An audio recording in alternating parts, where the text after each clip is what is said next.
It's BeltaMania in AEW once again as Tony Khan's addiction to leather plated with gold continues. What the is this piece of shit? It's tough times for AEW. WrestleMania is soaking up all the headlines. Chills.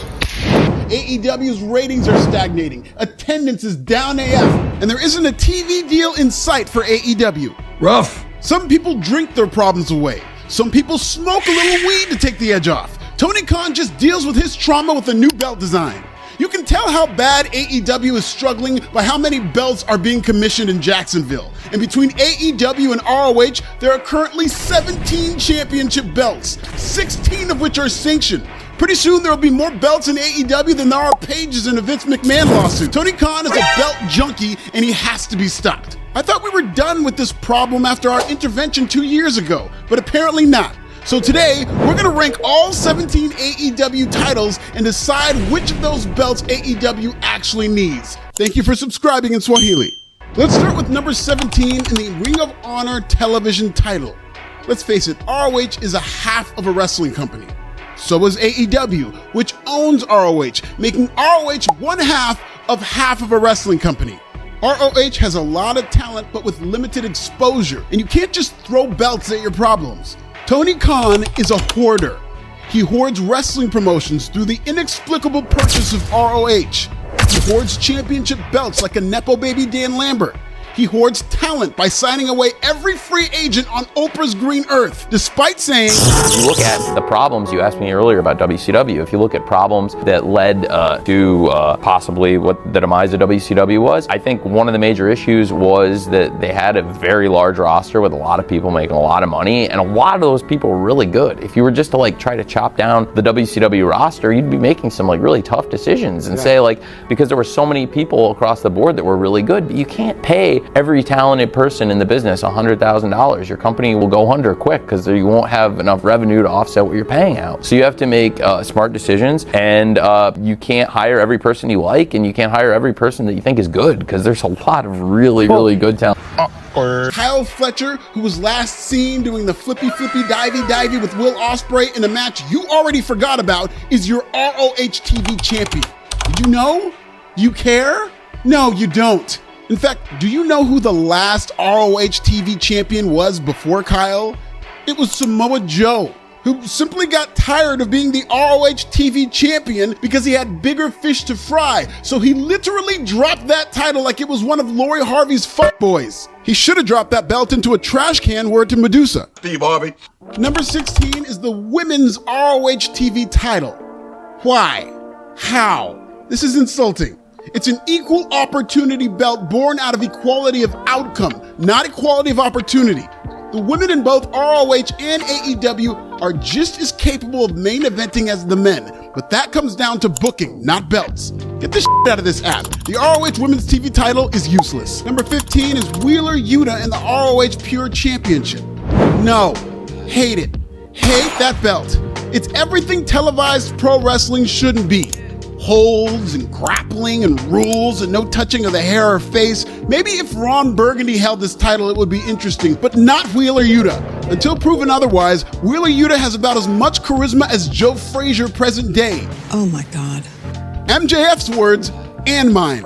Yuta holding the boring ROH Pure title is similar to how dogs end up looking like their owners. Stop it. The ROH Pure title is a vanity project for people who think wrestling is real. Go Google the Brawl for All to watch the true story of 16 wrestlers picked to fight for real in a ring and have their fights taped to find out what happens when wrestling stops being fake and starts getting real. It was a disaster, if you'll pardon my Swahili. A disaster like the ROH Pure Championship. In fact, the only thing pure about that belt is the magic powder that Tony Khan totally didn't snort off of it. The New Japan Strong Openweight title is one of 3 belts unified by Eddie Kingston, I think. Because wasn't it supposed to be unified in the Continental Classic tournament? Why did Eddie carry around 3 belts after that? Why is he defending them individually? Why did AEW have a tournament if this was the case? Isn't New Japan Strong over with? Is Eddie going to win the WCW TV title next? The WCW TV title means more than the New Japan Strong Openweight Championship, even in the trash can it currently sits in, word to Scott Hall. By the way, Athena and the ROH Women's title enters the group chat at number 13, and that belt can stay. As an upstart company owned by an upstart company, ROH needs one men's title, one women's title, and a set of tag titles. At its peak, that's what NXT was, and it was brilliant. For anybody paying attention, Athena's been killing it as ROH Women's Champion. The promotion just needs to do a better job organizing its thoughts and showcasing meaningful championship matches. The ROH tag titles can stay.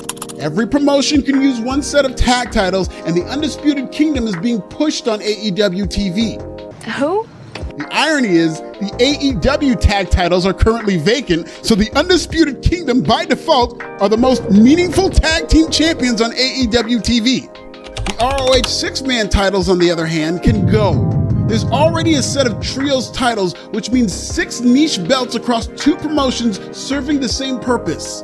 Bullet Club Gold even merged temporarily with the other trios champions, the Acclaimed, to form the Bang Bang Scissor Gang. The 2 gangs touched championship tips before disbanding. Now, all AEW needs to do is disband both sets of titles. Yes, that includes the number 10 AEW Trios titles. Another championship that started with a head of steam through an entertaining tournament until the EVPs stopped giving about them, if you'll pardon my Swahili.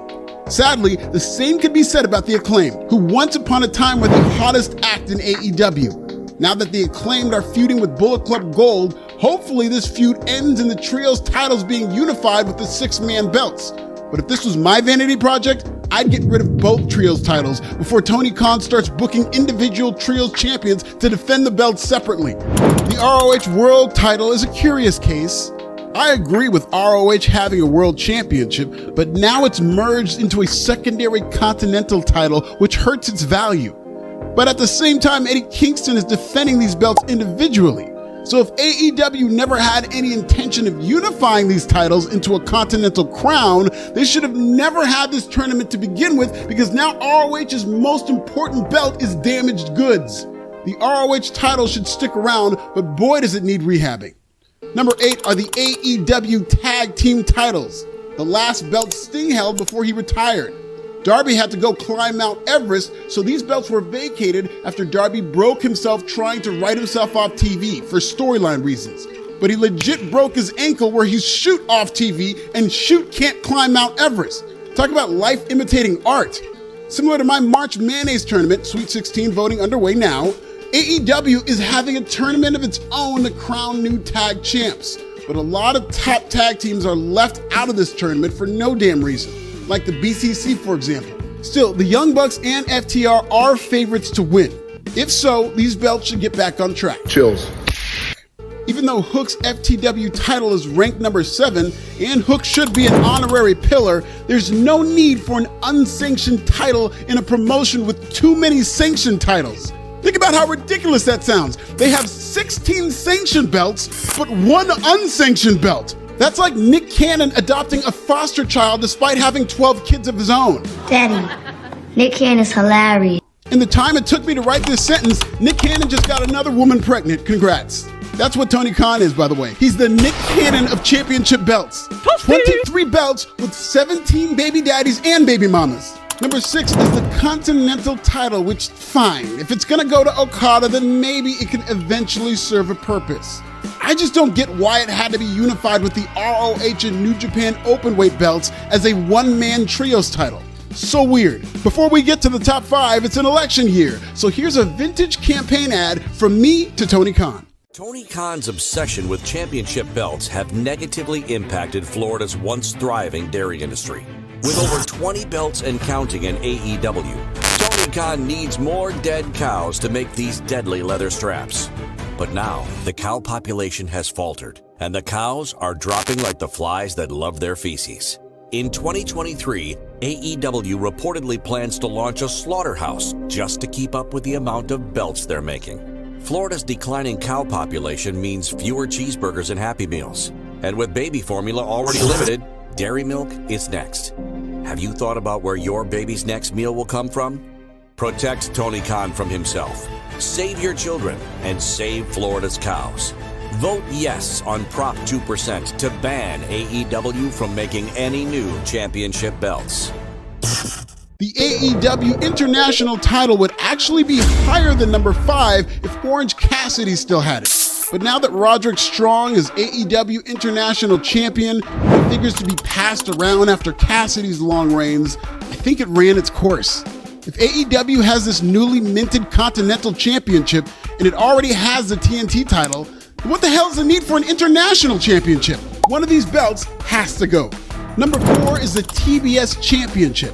The women's division is finna get a boost from Mercedes Moné, and Moné seems keen on going after the TBS title. I fear this might be another Jade Cargill situation where Tony Khan keeps Mercedes away from the biggest stars in the division, like Britt Baker and Toni Storm. But he's just paying Mercedes too much money for that. And I refuse to believe TK is that bad of a booker. Just wait. Julia Hart is actually blossoming as a star while TBS champion, so this belt could become the most important AEW championship if the chase is done right and Mercedes wins the gold. The AEW Women's World Championship is held by one of the biggest stars in the company in Toni Storm. Storm, like many AEW stars, is miscast as a heel. But AEW is a heel territory where villains get cheered. Its audience is far too snarky and spends too much time on message boards to be tricked into booing the bad guy. Love that for them. Storm has one of the best acts in the company as a delusional old Hollywood actress, and the AEW Women's World Championship is her Oscar. Hopefully Athena will get the TV time she deserves so she can eventually dethrone Toni Storm and turn that Oscar into a BET award. Number 2 is the AEW World Championship, held by Samoa Joe. Yes, Samoa Joe's win meant the return of the AEW rankings, which failed again as I warned you it would in this video, but Joe has been a great world champion and a dominant one. Swerve Strickland is on his way to becoming the first black AEW world champion, whatever that means in this white bread company, because even if Swerve wins the AEW world title, which he should, the internet wrestling dorks that Tony Khan listens to and will eventually be sitting with will continue to clamor for wrestling Will Ospreay to wrestle his way to the AEW world title. So what, AEW can turn into the G1 Climax too? Ugh. And the number 1 championship in AEW is the AEW TNT title. Christian Cage's Dead Daddy gimmick has made hypocrites out of every critic who ever scoffed at a wrestling promotion using real death in its fake storylines. And you'll love to see it. He's an actual heel in AEW. Not a cool heel, but a legit villain who knows how to get heel heat. The entire promotion can learn from Christian. Apparently, even WWE superstars can, because Candice LeRae is well on her way to getting over doing the same thing. Full disclosure, this was recorded before Christian's showdown with Edge, but even if Edge wins that title, it still feels like a main event world championship because of the story that Cope and Cage are telling. The moral of the story, and the moral of AEW, is a belt means nothing without a story. Through this list, we've truncated 17 belts to 9. That means AEW and ROH have twice as many championships as they should, and that's just being generous. There isn't a set number of belts that any wrestling company should have, but if your promotion is bad at telling stories as AEW, the less belts, the better. Check out this video about why Triple H hates Tony Khan and subscribe. What's your favorite championship in AEW? Tell me in the comments!